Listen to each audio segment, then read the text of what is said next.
It spans across continents and time zones, and there's no travel restrictions, and you don't have to sit in a stuffy economy seat for 8 hours to get to the conference. You can just take the kids to school, come back and switch on the computer, and you're at the conference. That's mind-blowing. Welcome to Virtually Live by Kaltura. In this podcast, we'll try to sum up all the latest and greatest in marketing, and specifically in event marketing. To help us do that, we've invited prominent marketing and business leaders to share their most important lessons and give their best predictions for the coming years. In episode 5, we're getting down to business. Gong CMO, Udi Ledergor, talks to Kaltura's VP Business Development and Partnerships, Noah Oron, about the effect virtual events had on sales, salespeople, and sales leads, and how all that affects us marketers.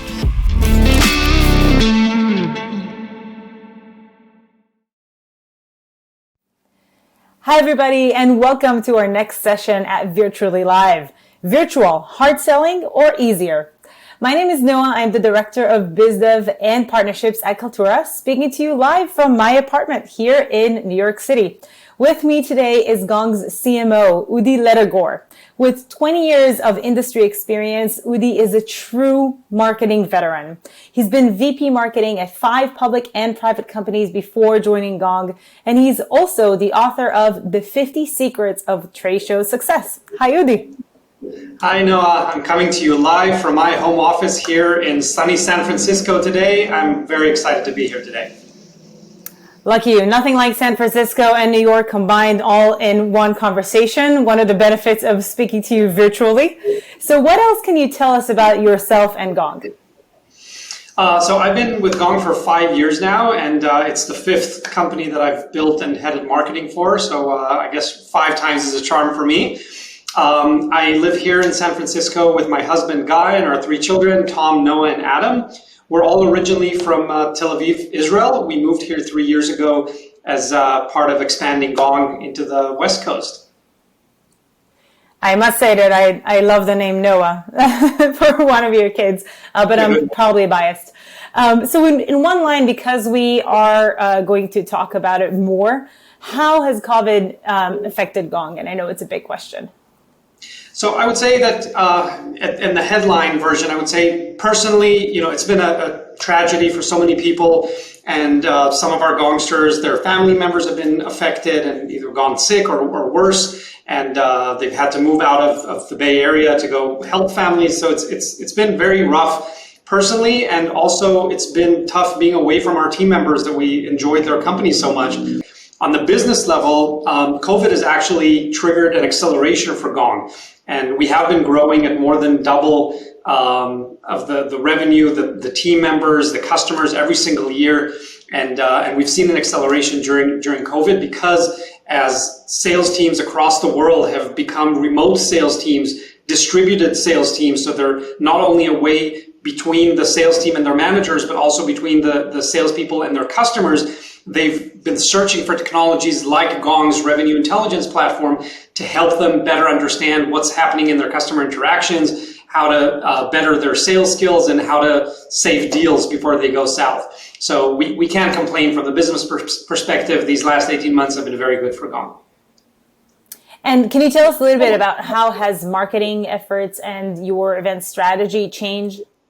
Of course. So back in March of 2020, we were literally packing to leave for another roadshow in April. We just come back in February before COVID from a tour of New York, Toronto, where else did we go? Boston and Chicago, I believe. And we were about to go to the Midwest with other cities, and suddenly COVID hit.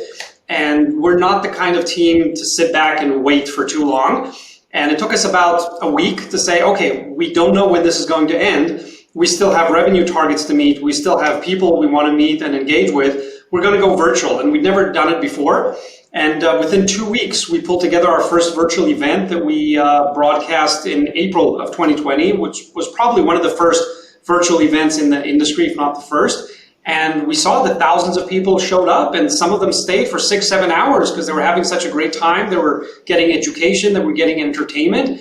And that's when the penny dropped that this is something that can really, really work. And even though the level of engagement that we see at these virtual events is sometimes not comparable to the level of personal engagement you can see in a live event, the sheer number of the people that we can drive to these events make the math work, and we can actually create a ton of engagement.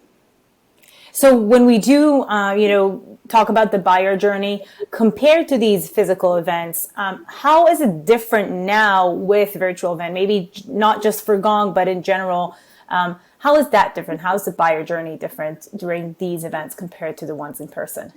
So I think for the organizers, the two main things have not changed. What's going to determine the success of your event is the quality of your content lineup and how relevant it is to your audience. And two is the attendee experience.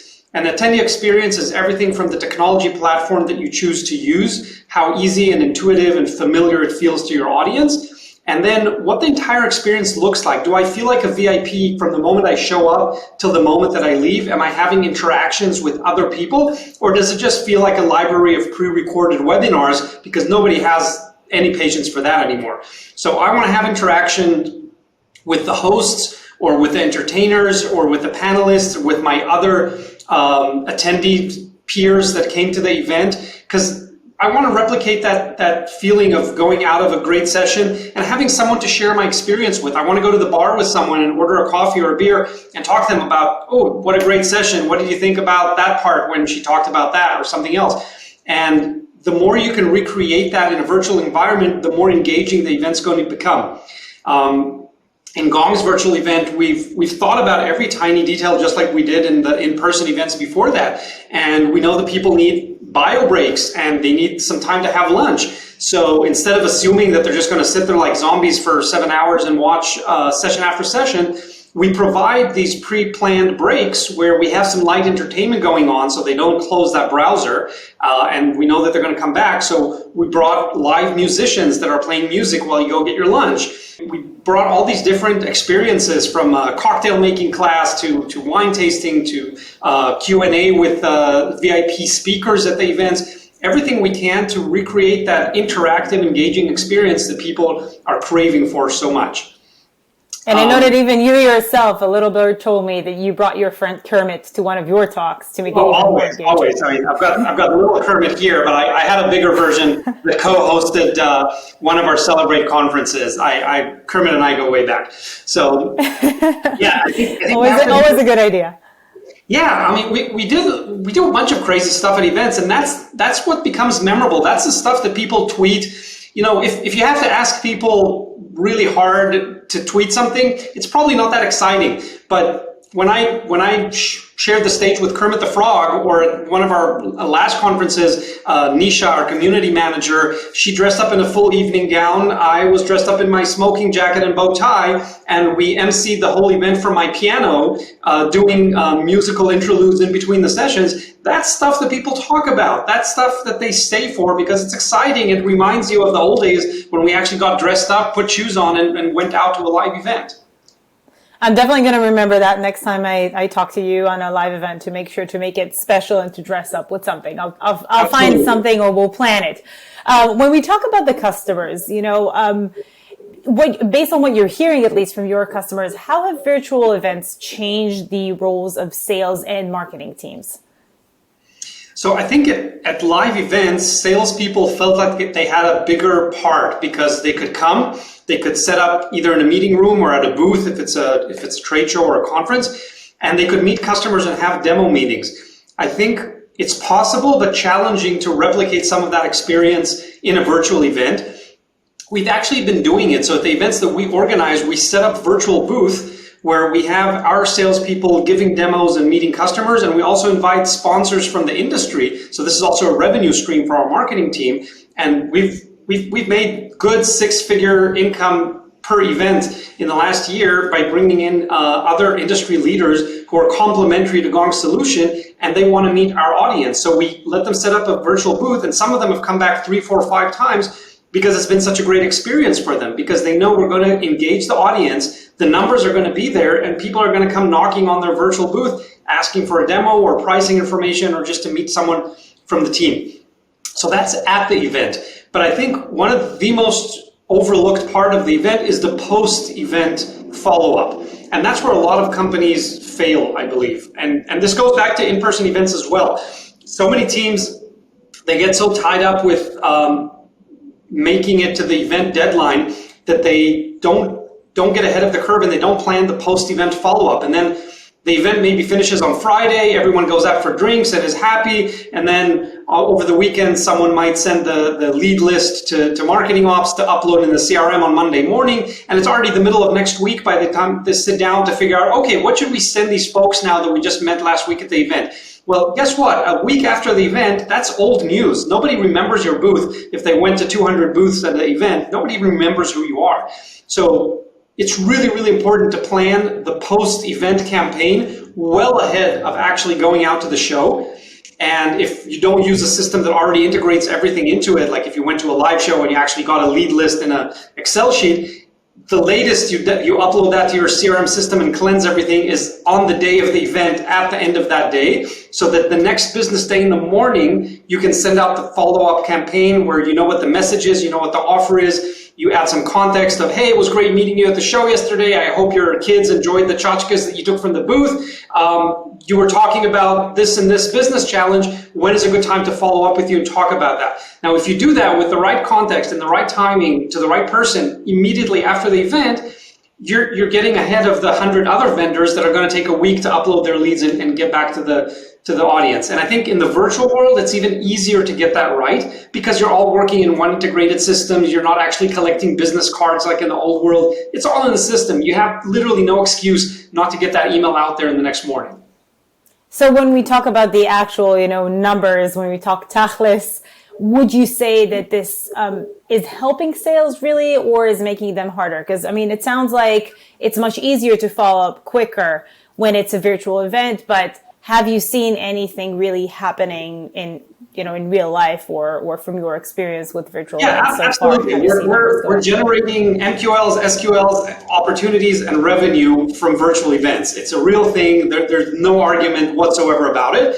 What I think is when you look at how it's different from the in-person events, so it goes back to the quality versus quantity, right? The good news, you can get 10x the number of people at a virtual event because it spans across continents and time zones, and there's no travel restrictions, and you don't have to sit in a stuffy economy seat for 8 hours to get to the conference. You can just take the kids to school, come back and switch on the computer, and you're at the conference. That's mind-blowing. That's amazing. It's so easy to join now, and we've seen people join us from all time zones in the US, even internationally from the UK and Dublin, and we accommodate, and we started the live event earlier, so there was like a Europe-friendly part in the morning, and then a Eastern and then Pacific-friendly time in the afternoon. So you can accommodate for that. The quantity is there. Where I would say in-person events are somewhat better is in the quality of those engagements, because you cannot easily take the customer for a one-on-one drink after the show like you could at a conference. And there's a way for compensating for that in a virtual event. It'll usually be a small group setting, and we always do a VIP happy hour at the end of our event. Usually we bring in someone who was like the VIP speaker. We recently had Chris Voss, the ex-FBI hostage negotiator, talk about sales negotiations at the event. So everyone at the event could hear his public talk. And then the VIPs that we selected to join his happy hour got to meet him in a small room with 20 people, and they were taking his questions, and it was absolutely fascinating, and everyone there thought it was a really memorable event. So that's about as close as we got to taking folks out to dinner after the event. And this is a great initiative, and it's a great way to do it. Do you still think that there's still more things that we can do to improve? I think the next natural step in the evolution are going to be hybrid events. So I'm of the opinion that fully in-person events are not going to come back at the scale that they were before, because now that we have all this technology and we figured out how to use it, organizers will want to use it and attendees will expect to use it. So I think we're going to see events are going to become more local. So if there's a Gong users chapter in Idaho, they might get together and have a small users conference there. But if I want to throw together a bigger national or international conference, the bar is very high now for what people are willing to get on a plane and travel and be away from their families for 3 days for. We're never going to have all the people that we need in a room together again. If you're an international company, if your customers are away from you, you're never going to have everyone in the same room. So just like we're getting used to the idea that every meeting is now a Zoom meeting, I think every conference is going to become a hybrid conference. And what my team is busy planning now, and we were hoping to roll it out this year, but COVID, then the Delta variant had other plans. So hopefully in the next quarters, we'll be able to do this. I'm looking at creating the best in-person experience that we can for a small live audience in a local place like here in San Francisco. And at the same time, broadcast the event to maybe multiple satellite locations. So I want to get my user groups in Boston and Chicago and Seattle in a location to stream in part of the VIP content, because if I'm bringing Magic Johnson, like at our last event, I'm not going to be flying around 5 cities. I'll bring him to one city, broadcast that at television quality to the other cities, and then have them add local content like local customer sessions and panels where they can get together, talk to customers. And then the third tier is going to be everyone else, like you and me here at home. We can tune in and see what's going on in Boston right now and look at the Seattle stage. And I think that's the future of hybrid events. It's exciting. Absolutely, and I absolutely agree on that. Do you still think that there are some misconceptions, or have you noticed any across the board oversights about virtual events and that shift to that remote buyer and customer engagements? I mean, speaking of the example you just gave, some of these folks are going to experience these engagements virtually, while others are going to experience them in person. I think the biggest one is when sometimes marketers come to me and say, hey, Udi, I could really use your advice. I've seen your numbers, because we often publish our numbers because we've got nothing to be ashamed of. So it's like, for this event, we had 6,000 people show up and we had 6,000 sign up and maybe 3,000 show up. And people are like, whoa, I've never had combined that number of people show up at events. And other marketers will come to me and say, Udi, I need your help. Like, what are we doing wrong? We can't drive people to our events like Gong does. And then I ask them, well, how many social followers do you have? What's your email open rate? And they share their numbers, and they're very, very small. And I say, well, that's your problem.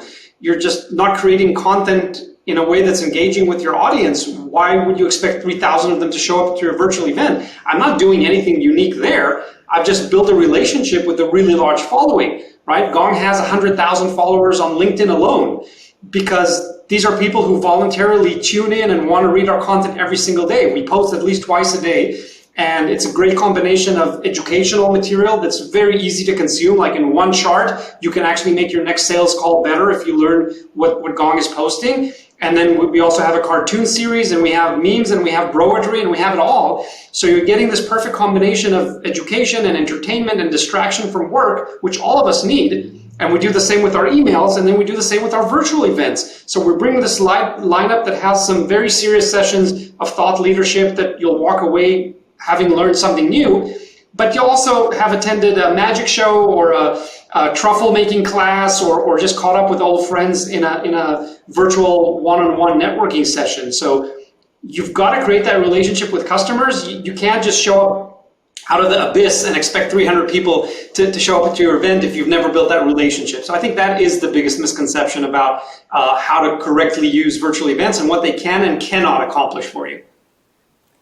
Absolutely, and I agree with every single word. I'm going to remember that too.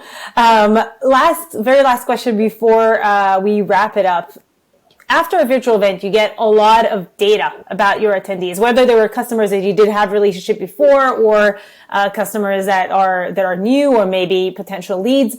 How can follow-ups and nurturing be done smart using all of that data? Yeah, so definitely one of the advantages of virtual events is that we have more data. We know when people were tuning out because they were on their emails, and we know what sessions specifically they attended. And I think the smart marketers and salespeople are going to use that information, because if you have 8 sessions in the day and you know that this lead attended a specific session that was about a part of your product or about a customer use case, you'd have to be crazy not to use that in your follow-up, right?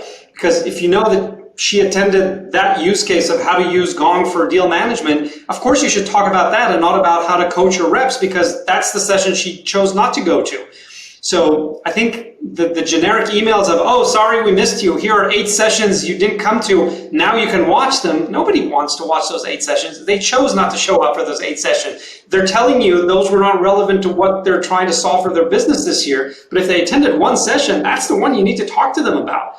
So just the more you hyper-personalize, the more you're going to increase the connection rate, the more you're going to increase the chances of getting that next meeting and ultimately the deal. Yeah, so take all of that data and be as specific as you can get with your potential leads. I absolutely agree with that as well. Udi, I could not thank you more for this wonderful, wonderful session. I learned a lot. I hope that our audience also learned more about virtual events and how you can improve sales and marketing using this great technology. Thank you so much for joining us today. My pleasure. This has been fantastic. And everyone, thanks for coming and enjoy the rest of the conference. Thank you to our guest, Udi Ledergor, and our host, Noah Oron. Tune in next episode to learn about producing world-class content from a worldwide authority on streaming and media. Thanks for joining.